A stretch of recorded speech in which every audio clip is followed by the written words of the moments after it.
Well बच्चों, good evening. आज के सेशन में हम बात करने वाले हैं कि कल जिन बच्चों ने अभी तक क्लास 12 फिजिक्स जो भी देने वाले हैं सीबीएसई बोर्ड का एग्जाम, और अभी तक अगर कुछ भी पढ़ाई नहीं है, आपकी कुछ भी प्रिपरेशन नहीं है, तो मैं कुछ आपको इम्पोर्टेंट टॉपिक बता रहा हूँ जिनको पढ़ के आप इजीली 70 में से 50 to 55 मार्क्स अचीव कर सकते हो। तो ये वीडियो उन बच्चों के लिए जिनने अभी तक कुछ भी पढ़ाई नहीं करी है और वो बहुत ही कम नोट्स को पढ़ के या बहुत ही कम चीजें पढ़ के अच्छे मार्क्स लाना चाहते हैं, अपने पासिंग मार्क्स लाना चाहते हैं। तो ये वीडियो मैं उनके लिए बना रहा हूँ। तो बच्चों, बिना देर करे स्टार्ट करते हैं।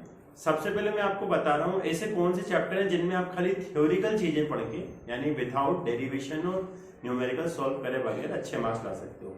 तो सबसे पहले बच्चों आपको प्रिपेयर करना है सेमीकंडक्टर। तो सेमीकंडक्टर में आपको जो टॉपिक प्रिपेयर करना है बच्चों, उसको आपको करना है एनर्जी बैंड। तो जो आपका एनर्जी बैंड है, कंडक्शन बैंड, बैलेंस बैंड, इन सब के डायग्राम आपको करने हैं, ठीक है। सिलिकॉन, जर्मेनियम, कंडक्टर, इंसुलेटर, इन सब के लिए।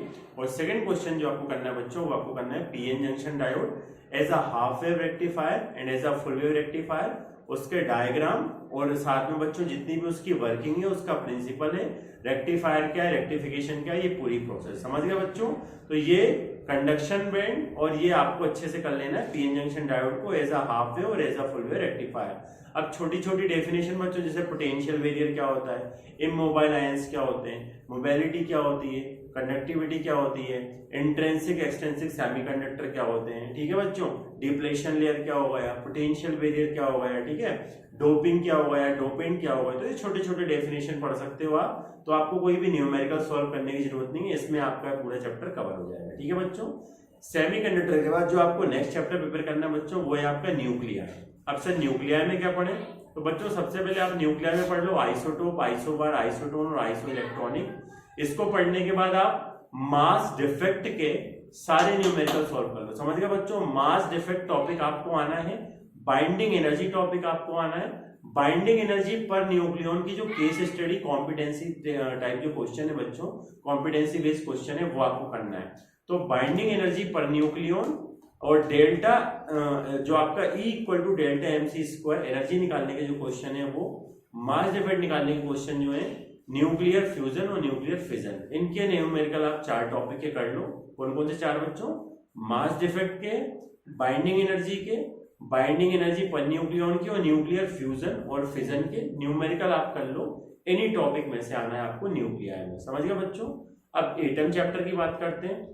तो एटम में बच्चों आपको बोहर्स का जो नील्स बोर का एटॉमिक मॉडल है, तो बोहर्स एटॉमिक मॉडल अच्छे से पढ़ना है। Bohr's radius for hydrogen atom का डेरिवेशन कर लो, ठीक है। इलेक्ट्रॉन के ट्रांजिशन के लिए जो अपन ने फॉर्मूला पढ़ा है रेडबर्ग कांस्टेंट वाला, जिसमें अपन वेवलेंथ निकालते हैं, है ना, जो आपका formula 1/λ equal to r 1/n1 का स्क्वायर माइनस 1/n2 का स्क्वायर। इस फॉर्मूले आपको जितने भी क्वेश्चन दिख रहे हैं, जैसे इलेक्ट्रॉन का ट्रांजिशन कहां से कहां हो रहा है, लाइमन पास्चन बामन कुंड सीरीज वाला, ठीक है, ये सारे क्वेश्चन कर लो आप। इलेक्ट्रॉन के ट्रांजिशन के बाद बच्चों जितने भी क्वेश्चन आपके इम्पैक्ट पैरामीटर के हैं, क्लोजेस्ट अप्रोच के हैं, और सेकंड मोस्ट इंपोर्टेंट टॉपिक बच्चों जितने भी एनर्जी पे बेस्ड क्वेश्चन है, कौन कौन से, काइनेटिक एनर्जी, पोटेंशियल एनर्जी और टोटल एनर्जी, इन पे बेस्ड जितने भी क्वेश्चन है बच्चों। वैसे तो मैं 2 ही टॉपिक रिकमेंड करूंगा इस चैप्टर में, एक इलेक्ट्रॉनों का ट्रांजिशन वाला फॉर्मूला आपका, ठीक है, और सेकंड आपके जितने भी एनर्जी पे बेस्ड क्वेश्चन है, काइनेटिक एनर्जी, पोटेंशियल एनर्जी और टोटल एनर्जी पे बेस्ड क्वेश्चन है, वो कर लो, आपका पूरा एटम हो जाएगा, ठीक है बच्चों।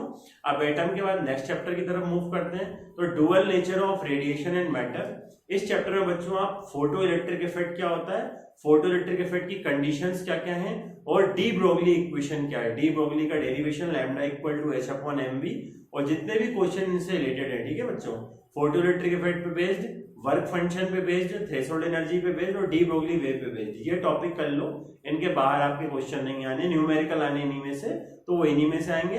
और फोटो इलेक्ट्रिक इफेक्ट के ग्राफ वाले जो क्वेश्चन है, जैसे इंटेंसिटी पे डिपेंड होना, फ्रीक्वेंसी ऑफ लाइट पे डिपेंडेंट होना, ये वाले क्वेश्चन कर लो, ठीक है बच्चों। डुअल नेचर ऑफ रेडिएशन और मैटर के बाद आगे बढ़ते तो वेव ऑप्टिक्स। वेव ऑप्टिक्स में जो आपको बच्चों करना है वो यंग्स का डबल स्लिट एक्सपेरिमेंट, यंग के डबल स्लिट एक्सपेरिमेंट का डेरिवेशन करना, पार्ट डिफरेंस निकालने वाला, फ्रिंज विड्थ निकालने वाला, ये डेरिवेशन आप अच्छे से कर लो, 5 मार्क्स में आ सकता है। और उसके बाद बच्चों यंग्स डबल स्लिट में जो आपकी इंटरफेरेंस की कंडीशन है ना, कंस्ट्रक्टिव और डिस्ट्रक्टिव इंटरफेरेंस, इसके जितने भी न्यूमेरिकल मिलना है आपको, वो सारे न्यूमेरिकल आप सॉल्व कर रहे हो बच्चों। और डिफ्रैक्शन है ना, इंटरफेरेंस और डिफ्रैक्शन, ये 2 टॉपिक अच्छे से कर लो। थ्योरी में आप बच्चों वेव फ्रंट क्या होता है, कितने टाइप के होते हैं, कोहेरेंट सोर्सेज क्या होते हैं, हाइगेंस थ्योरी, ये सब आप थ्योरी की फॉर्म में कर सकते हो। समझ गए बच्चों। तो द यंग्स के डबल स्लिट एक्सपेरिमेंट का डेरिवेशन आपको अच्छे से करना है। न्यूमेरिकल आप किसके सॉल्व करोगे, इंटरफेरेंस की कंडीशन के, कंस्ट्रक्टिव और डिस्ट्रक्टिव, और साथ में डिफ्रैक्शन वाली कंडीशन। ठीक है बच्चों। और उसके बाद अब अगर अपन मूव करते हैं रे ऑप्टिक्स की तरफ, तो रे ऑप्टिक्स में बच्चों आप क्या करोगे, लेंस मेकर फॉर्मूला और स्फेरिकल रिफ्रैक्टिंग सरफेस के जो फॉर्मूले, समझ गए, लेंस मेकर फॉर्मूला का डेरिवेशन, साथ में सारे के सारे न्यूमेरिकल, मटेरियल ऑफ प्रिज्म जो म्यू इक्वल टू अपना फॉर्मूला है ना, refractive index of material of prism वाला, उसका डेरिवेशन और उस पे बेस सारे के सारे क्वेश्चन। ठीक है बच्चों। लेंस मेकर होगा आपका, ये होगा रिफ्लेक्टिंग सरफेस जो है आपका, रिफ्लेक्टिंग सरफेस जो स्फेरिकल में कॉन्वेक्स और कॉनकेव है, म्यू -1 बी वाला, वो आप बच्चों जितने भी क्वेश्चन मिल जाए वो सारे क्वेश्चन सॉल्व कर लो। उसके बाद रे ऑप्टिक्स में बच्चों आपको क्या करना है, जो आपका टेलीस्कोप है, टेलीस्कोप के सारे लेबल डायग्राम, सारे रे डायग्राम अच्छे से करने हैं, सारी कंडीशन, सारे न्यूमेरिकल। समझ गए बच्चों। Lens maker formula, refraction through a spherical surface, ठीक है, material of prism, refractive index of material of prism, और जो आपका जितने भी टेलीस्कोप है, ये सारे क्वेश्चन अच्छे से कर लो, आपका रे ऑप्टिक्स हो जाएगा। रे ऑप्टिक्स के बाद बच्चों आगे बढ़े, इलेक्ट्रोमैग्नेटिक वेव की बात करें तो इलेक्ट्रोमैग्नेटिक स्पेक्ट्रम क्या होता है, इनके यूजेस, और जितने भी आपके क्वेश्चन क्या बच्चों न्यूमेरिकल इलेक्ट्रोमैग्नेटिक स्पेक्ट्रम की इक्वेशन पे बेस्ड हैं, ठीक है, लाइट की इंटेंसिटी निकालने पे बेस्ड हैं, और जहां पे अपन C = B0/E0 वाले फॉर्मूले जहां पे यूज करते हैं, ठीक है, स्पीड ऑफ लाइट निकालने वाले मीडियम में, वो आप कर लो तो आपका इलेक्ट्रोमैग्नेटिक वेव हो जाएगा। इलेक्ट्रोमैग्नेटिक वेव के बाद बच्चों अल्टरनेटिंग करंट में चले, तो अल्टरनेटिंग करंट में आप LC/LCR सर्किट, इनके सारे फेजर डायग्राम अच्छे से कर लो, इनमें रिजल्टेंट वोल्टेज निकालना, एम्पीडेंस निकालना, एम्पलीट्यूड निकालना, LC और LCR अच्छे से कर लो। ट्रांसफॉर्मर के दोनों type, step up step down, और ट्रांसफॉर्मर में जितने भी टाइप का एनर्जी लॉस होता है ना, copper loss, iron loss, magnetic flux leakage, ये सारी चीजें आप अच्छे से कर लो। तो ये 3 मेन टॉपिक बता रहा हूं मैं आपको अल्टरनेटिंग करंट में, LC circuit, LCR circuit, transformer, और बच्चों AC जनरेटर यानी कि डायनेमो, ये भी मोस्ट इंपोर्टेंट है, विथ लेवल diagram, with principle, with working.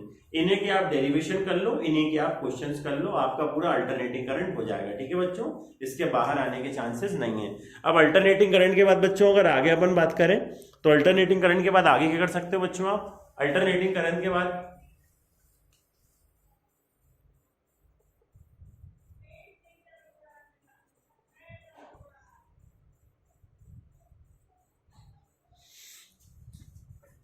तो अल्टरनेटिंग करंट के बाद बच्चों आप क्या करोगे, तो ये अल्टरनेटिंग करंट आप कर लोगे तो इतने में आपका अल्टरनेटिंग करंट हो जाएगा। बच्चों 6 चैप्टर की बात करें EMI की, इलेक्ट्रोमैग्नेटिक इंडक्शन की, तो EMI चैप्टर में बच्चों आपको फेराडे के दोनों लो, Faraday's first law and Faraday's second law अच्छे से कर लेना है। उसके बाद बच्चों Lenz's law according with law of conservation of energy, Lenz's law अच्छे से कर लेना बच्चों।